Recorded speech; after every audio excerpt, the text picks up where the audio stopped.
Welcome to expansion work. So at this point, we want to switch from discrete changes to infinitesimal changes of state. That is, we want to change to calculus. So if we have an infinitesimal change in internal energy, du, that then is equal to dq plus dw. So some infinitesimal amount of heat transferred and some infinitesimal amount of work that's done. So expansion work is the work arising from a change in volume. So note that the term expansion work also applies to compression. So this is a negative change in volume.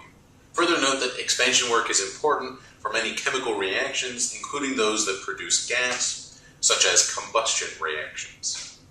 Now, the mathematical definition for work done by a system is dW is equal to minus F times dZ. Now, F is the force the system is opposing, because remember that work is the energy that's required to oppose some force over some distance. So the distance we're talking about here is dZ, the force that we're opposing is F. So if our system expands against some external pressure, so we've got some pressure of our system in here, and we've got some external pressure outside our system, right? In here we've got our piston, so our system is in there, and this external pressure is being applied down onto our piston. We've got some internal pressure being applied up on the piston.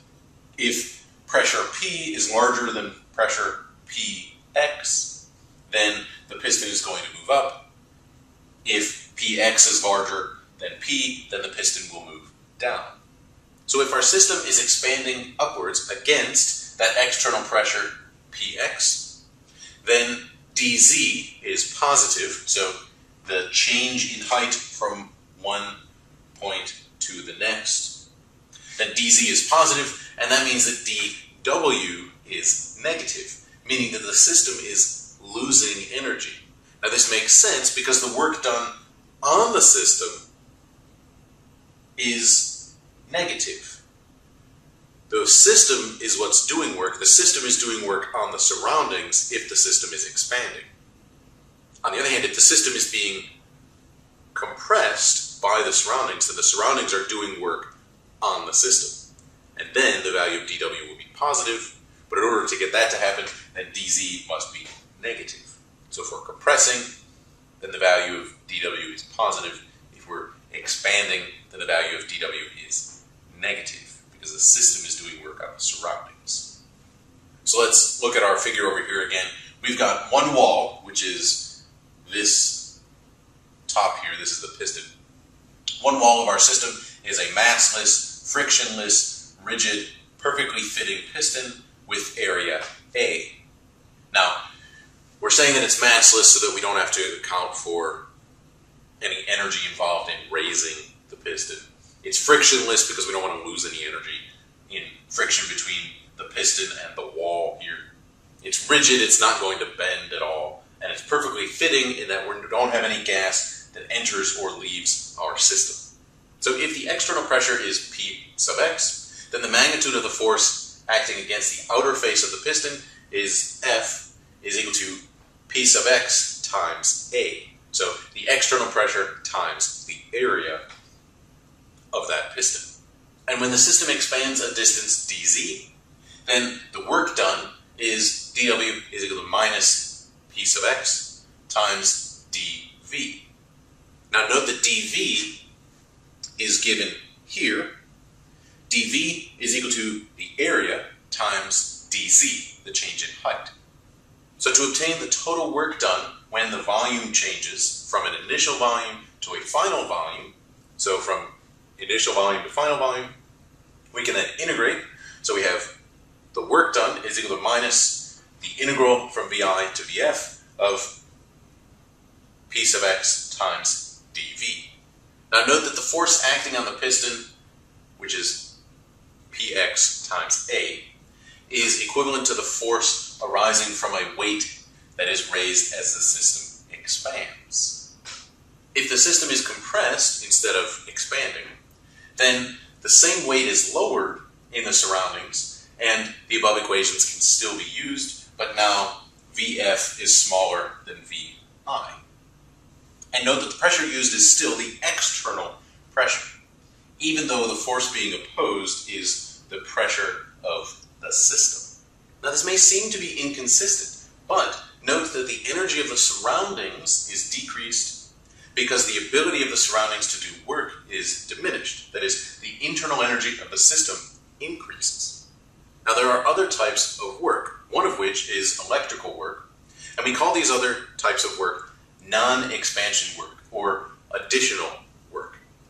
And each of these types of work have an equivalent expression with the work done equal to the product of an intensive factor, so like pressure, and an extensive factor, like the change in volume.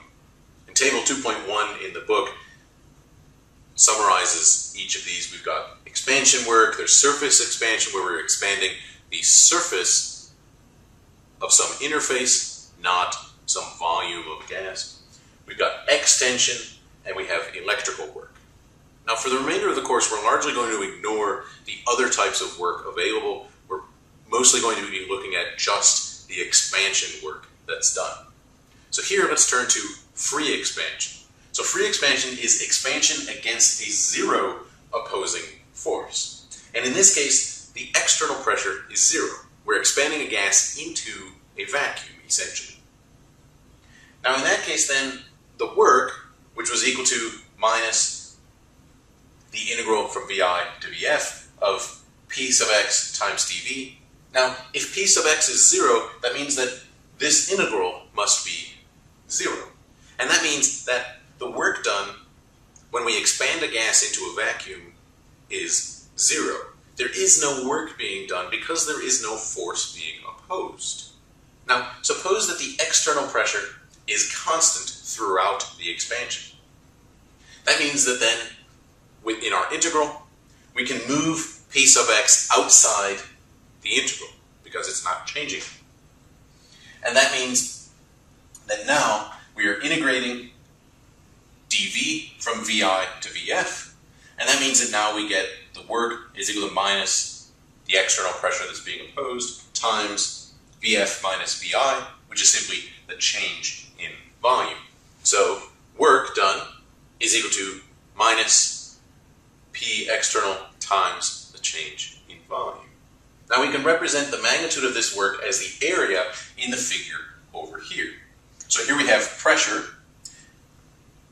plotted versus volume. So as we change the volume from some initial volume to some final volume, remember that we're expanding, so the volume is increasing.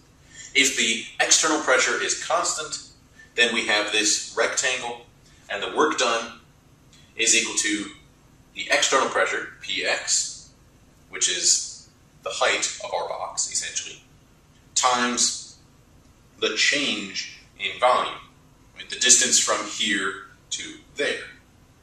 Because remember, the area of a rectangle is the length times the width, and the length is the pressure, the width is the change in volume, so that area represents the work that's done.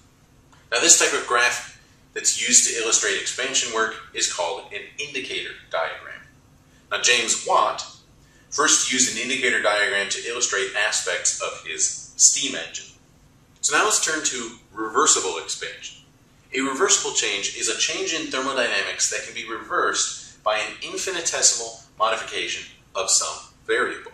For example, for two systems at thermal equilibrium, the transfer of heat between the two is reversible, because if the temperature of either system is lowered infinitesimally, then the energy flows into the system with the lower temperature. So, systems at equilibrium are poised to undergo a reversible change. Now suppose a gas is confined by a piston with an external pressure P sub x, set equal to the internal pressure P of the gas. Now this system is in mechanical equilibrium with its surroundings because that piston is able to move, and as long as Px is equal to P, then those two pressures are equal, and that means that that piston is at equilibrium. And if the external pressure is reduced infinitesimally, then the gas expands slightly. Such an expansion is a reversible expansion. On the other hand, if the external pressure increases infinitesimally, then the gas compresses slightly. That's still a reversible change, but in this case it's now a reversible compression of our system. On the other hand, suppose that the external pressure differs measurably from the internal pressure of the gas. If P sub x is changed infinitesimally, the direction of the expansion or contraction will not change, and such a process is an irreversible process. Now, for a reversible process, P is equal to P sub x, which means we had our integral for calculating the work. That then is equal to minus the integral from VI to VF of P dV. So note that we've replaced P sub x with P. So now we've changed from the work being defined by the external pressure. Now, for a reversible expansion, we can calculate the work in terms of the pressure of our system. Now, this pressure is not the pressure that's being opposed, but as long as we fix the two pressures equal, then this expression will be equal to that expression. So consider the isothermal reversible expansion of an ideal gas. So we've got an ideal gas, we're keeping the temperature constant because it's isothermal, and we have a reversible expansion going on. So the pressure inside and the pressure outside are always equal to each other. So the work done is then equal to W is equal to minus nRT times the integral from VI to VF of dV over V. And that then simplifies to minus nRT times the natural log of VF over VI.